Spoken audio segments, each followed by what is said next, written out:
And that looks like 5:31. So Brian, if you're ready to get going, I'll do some housekeeping. Please do, Rob. Thank you. Okay. Thanks everyone for joining us tonight. We are here on behalf of the City of Temple City to talk a little bit about city services and finances. We're going to have a brief presentation from our city manager, Brian Cook, here in a moment.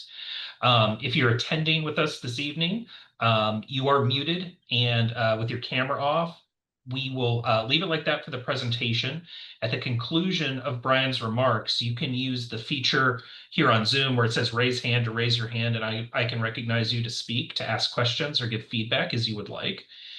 In the meantime, during the presentation, you can also utilize the Q&A feature if you'd like to submit a written question, and then I'll verbalize that to Brian and the city team so that you can submit your feedback there. And I also mentioned, and I dropped it in the webinar chat, that there is a very brief survey that you could take either now or at the conclusion or anytime in the next several days to give us feedback on all of these issues. And so with that, I just want to thank everyone again for participating this evening. I heard there is a baseball game tonight. So without further ado, I will hand it off to our city manager, Brian Cook. Thank you, Rob, and thank you for all of you who are joining us via Zoom. Um, these are always interesting ways of presenting information to the public, but we wanted to provide everybody with opportunities if you couldn't come in person or otherwise. There are a couple of council members that are with us today. Mayor Cynthia Sternquist and Council Member Vincent Yu. It's not Elizabeth Ortiz, but it's actually Council Member Vincent Yu as well is with us today. So with that being said, today we want to take the opportunity, and the council has asked that we take the opportunity to inform the public about some potential revenue challenges that we have and challenges that we have going forward with city services and finances. And I'm going to take about 15 minutes or so to do that and bring you up to date in terms of where we are and in terms of our financial condition, and really speak to some of the challenges that we have ahead and what that means in terms of city services and finances. So with that, I will begin. And thank you again for being here, and thank you to Mayor Sternquist and Council Member Vincent Yu who are here as well, and you'll see them on the screen there. So today we'll take some time to talk about what our city services are. What does our budget look like? We'll try to break that down in terms of what does it mean to have revenue and expenditures, and what does that mean in terms of actual funding of city resources and operations? What are some of the fiscal challenges that we have ahead of us? And what's next going forward? And a little preview on what's next going forward, it would be in your hands as the voters of Temple City in terms of what next steps are going forward. And I'll talk about that in a few moments. What do we provide as the city? Several of you, I'm sure, have been a part of this community for quite a long time, and you know that we are a contract city. So in the context of being a contract city, we have agreements with the Los Angeles County Sheriff's Department to provide law enforcement services. It is one of our biggest and most important functions that we provide as a city. We also have, through the LA County Fire Department and EMS services, or emergency medical services. That is funded through an actual property tax assessment that, for those of you who own property in this city, actually pay that on a yearly basis. And thank you on behalf of the county and also the city for providing that. The other functions that we provide as a municipality are the day-to-day, the things where really the rubber meets the road. It's the streets, it's planning, it's parks and recreation, all the things that you kind of see and touch every single day is the stuff that we do as local government and as a city. Well, I'll talk about our road system in a little bit, but we help work with developers and property owners on our built environment through our planning process, through our building and safety process to make sure things are safe. We also have a very robust parks and recreation function here at the city, very activity based, and we'll talk a little bit more about some of that robust service that we're trying to provide and expand with the growing needs of the community especially those with families, but even those not with families, but if you have grandchildren or other relatives who want to visit our town, you'll have we want to continue to provide a robust level of recreation and leisure services that make a community a fun and interesting place to be. So talk about public safety for a little bit. We provide our police services through a contract with LA County Sheriff's Department. It's 24/7 services, sworn officers. We have the luxury of having one of the largest sheriff's departments in the country as providing our law enforcement services.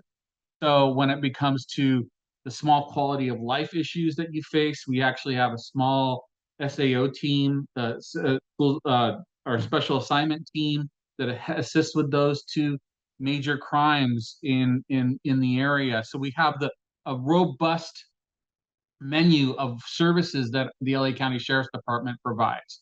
One of the things that the council tasked us with doing is actually enhancing that service. And very soon, and actually being recruited as we speak, are non-sworn community service officers.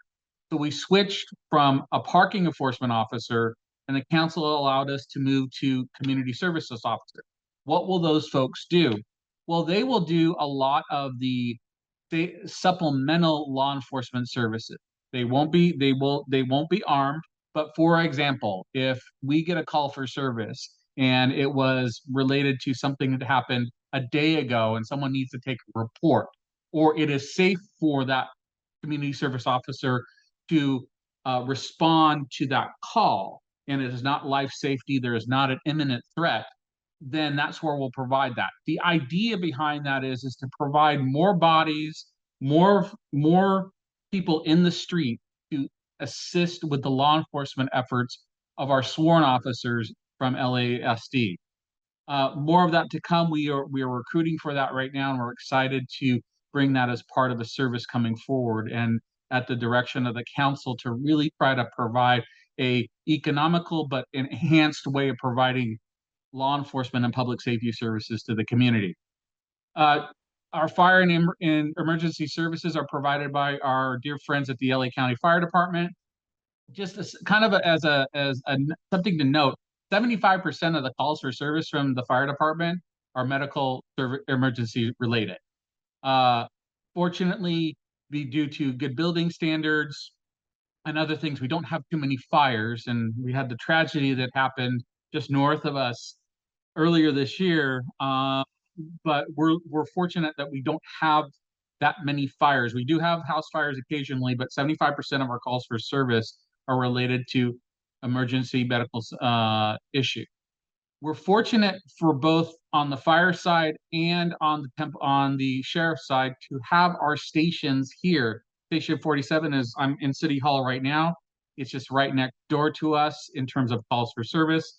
And the Temple Station that is the central location for the sheriff's department for several contract cities around us, but is located in Temple City as well. So we have the great luxury, while being a contract city, of having those resources and those personnel stationed here at the city, which is a great luxury.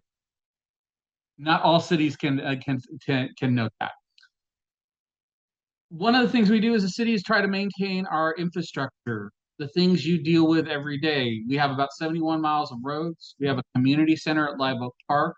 Have 3 parks right now. We're looking into 5. We just purchased a property at Reno, which is in the southwestern corner of town. We are considered by most Matrix a park poor community. So the council has made an effort to look at the most economical and sensible ways of expanding our park service.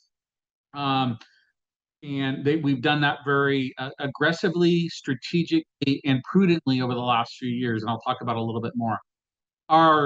We take care of our stormwater system and the laterals that are part of that system, along with our sewer system, our traffic signals, and our maintenance yard that we have. What's one of our big challenges right now? All of us are feeling the impacts of inflation, and I'll talk about that in a few moments. But generally speaking, Temple City was founded in 1923, so a lot of the infrastructure and the grid of the city itself was established. And even as if the city was established as a city incorporated in 1960, a lot of our infrastructure is aging. One of our major significant assets is our roads. And hopefully, for many of you, you've been seeing the improvements and the amount of road work we've done in the last 5 years. What we do is we actually have an independent engineer assess and actually grade us, like just like you're at school. So, like you're in the classroom, you get an A or you get an F. We just completed our road assessment, and even with the aggressive amount of work we've done in the last 5 years, we are still at a C rating.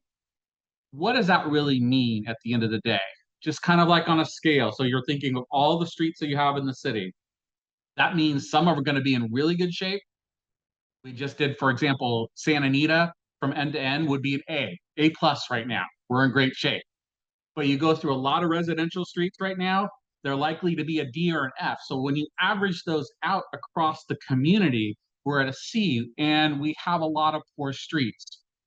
What we want to get to, and what the council has tasked us to do for the long haul, not just for this year and next year, but thinking 10 and 15 years down the line, what does it mean for us to be a C? What means that over time, those very poor and poor roads won't be done, and they will be harder to replace. They will be harder to rehabilitate. What we really want to get to is a B plus, I would call it. Being an A would be really too expensive. We couldn't have the wherewithal to get there. Where we want to get to is like a B plus. And what that means today is that we would have to today invest about 25 to 30 million dollars over the next 7 years to get our streets up to a B and a good rating. What does that mean for you as a resident? That means on a regular basis, your residential street's going to be paved and it's going to be in good condition. Will it always be in perfect condition? No, but you're not going to have major potholes. You're not going to have major fractures in the road that make the road not as drivable. But with our current resources that we have today, we will not be able to maintain the C rating for a long time. And what does that mean? Think of it like if you want your car to go 200,000 miles, you got to do regular oil change. You have to do a tune-up occasionally, even though electric vehicles don't do tune-ups. But thinking about the internal combustion system, you want to do regular oil changes. You want to do a tune-ups. We need additional revenue in order to do those regular tune-ups on a regular basis. So we get our rating up to a B for a B student, and that will predict for us how much we have to spend over time to maintain that level. Today, we will not be able to do that. We have been playing catch up for the last 5 years in trying to replace roads, and many of you maybe are on streets that haven't been repaved for decades. We are doing our best, but there is additional revenue that's needed to make that happen.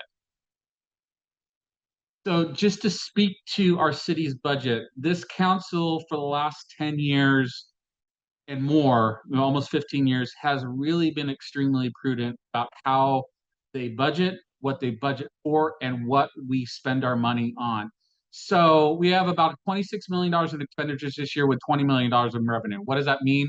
We actually have what we call a rainy day fund or savings from our general fund reserves that the council has strategically over the last 15 years made targeted investments in the community with. And they've done that with general fund reserves, or think of general fund reserves as your savings account. Some of the challenges that we've had over time, though, is as prudent as the city council and the city has been in funding services to keep this a great community, try to fund it in a way that keeps up with a certain amount of maintenance costs, and make improvements in the community. There are costs that have escalated that are really challenging. One of which is law enforcement, which has doubled over the last 10 years. I'll give a really quick example. The council allows me to be on a regional body called the Liability Trust Fund. What that is essentially a surcharge on our sheriff's contract, like a insurance premium.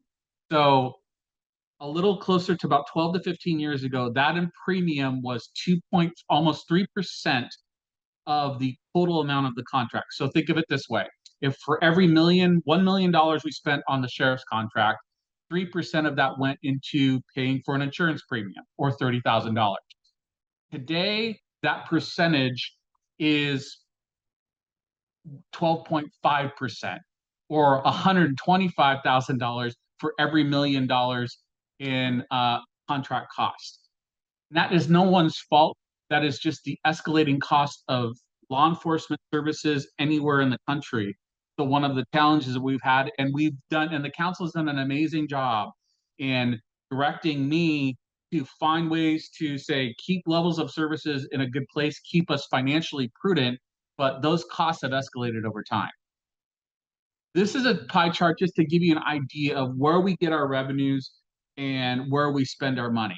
Many of you may have seen the CBS report recently about some cities spending or getting a lot of revenue from parking tickets. You'll see on the left-hand side, or my left-hand side, on the revenue side, fines, forfeitures, and penalties. That's only 2% of our revenue. Most of our funding comes from taxes, licenses and permits. Intergovernmental affairs intergovernmental revenues is actually funding that we get, that's city funding, but it funnels through the state of California to us, and charges for services. What I want to take the other side of the equation, the expenditure side, is what I would call a really balanced approach to services in a community. If you had, for example, a full service community, it would be tough to keep your public safety budget at 26% and not overwhelmed. So we have an extremely balanced, and part of the reason why we're in such great financial position is the cost of public safety is not overly burdensome in terms of the stress on our general fund, or what you would come in as regular, what you would consider your kind of your job and your regular paycheck that's coming in. So that kind of gives an overall kind of sense of where things are at in terms of just the pie chart of our budget. Some of the fiscal challenges that we've had ahead we've only had one deficit budget in the last 10 years, and it was during COVID. And other than that, we have not been the city has not been deficit spending from an operating standpoint. So you may remember during COVID, there was the American Rescue Plan, which brought in about $8 million.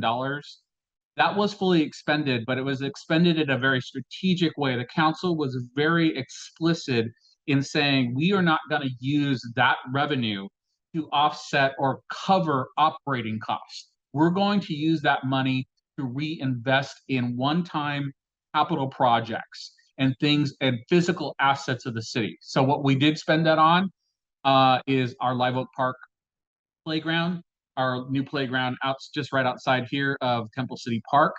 We purchased property at 5003 Sereno to do a park in one of the most poor parts of our city.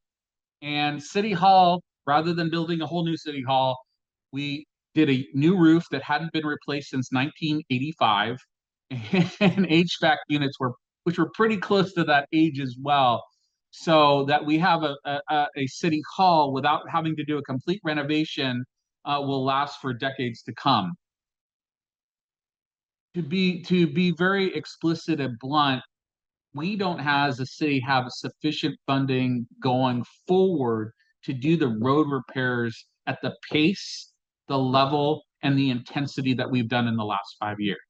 So you saw my prior slide talked about we're at a C rating. It's going to be really hard, if not impossible in some ways, to keep that C rating going forward with our existing resources. I talked about our sheriff's department budget as well, planning costs.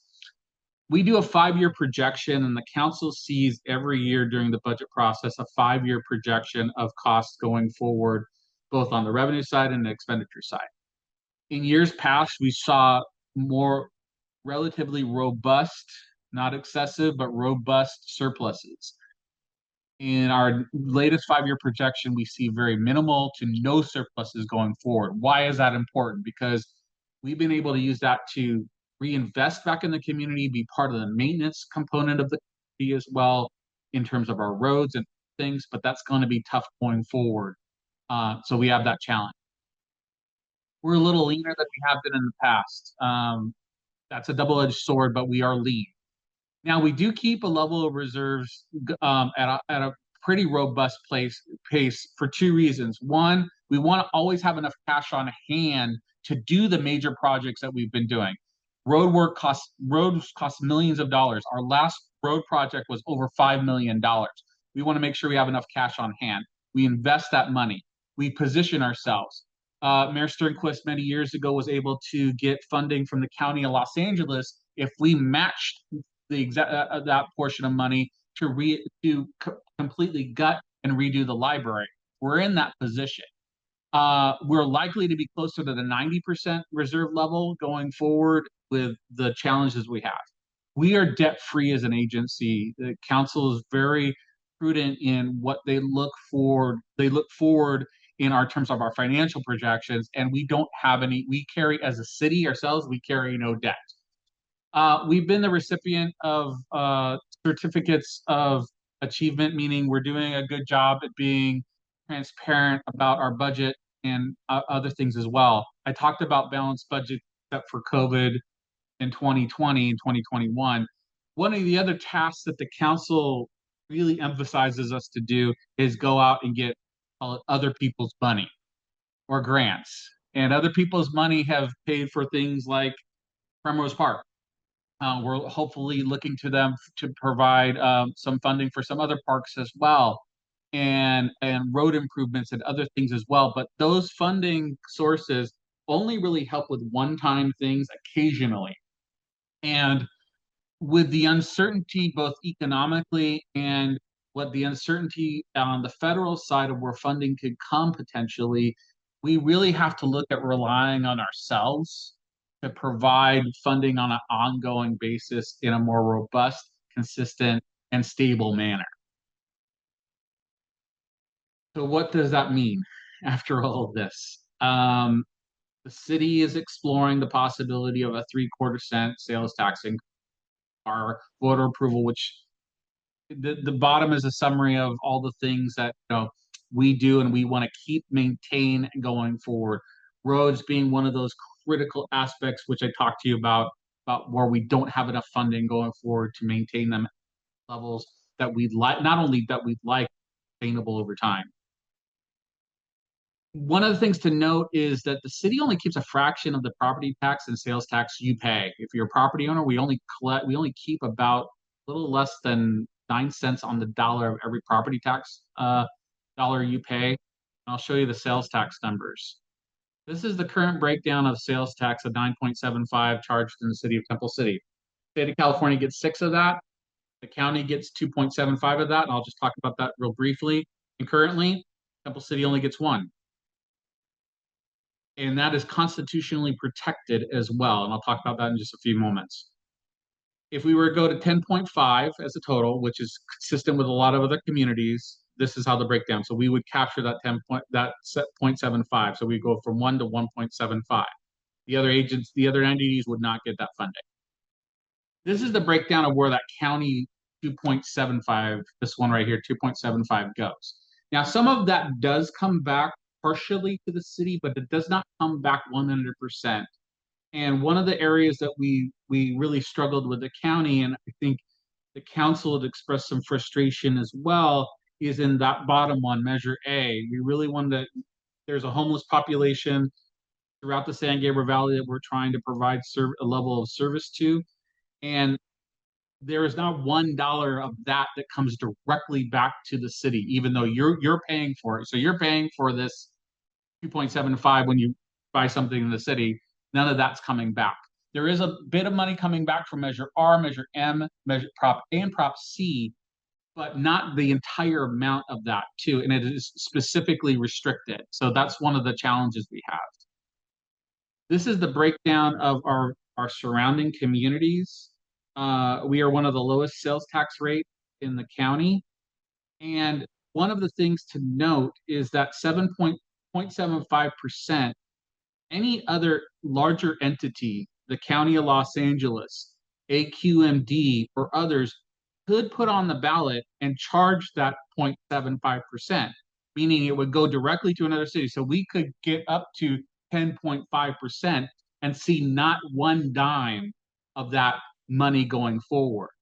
So that's one of the, I would say, things that we will be noting, and it's important to note that when, even though there's a sales tax rate that may go higher, or we're lower than others, other agencies, larger regional entities could come in, put on the ballot, it would pass. And even if it won't pass by a majority vote in Temple City, if it passes by a majority vote in the county, we're still paying for it in Temple City.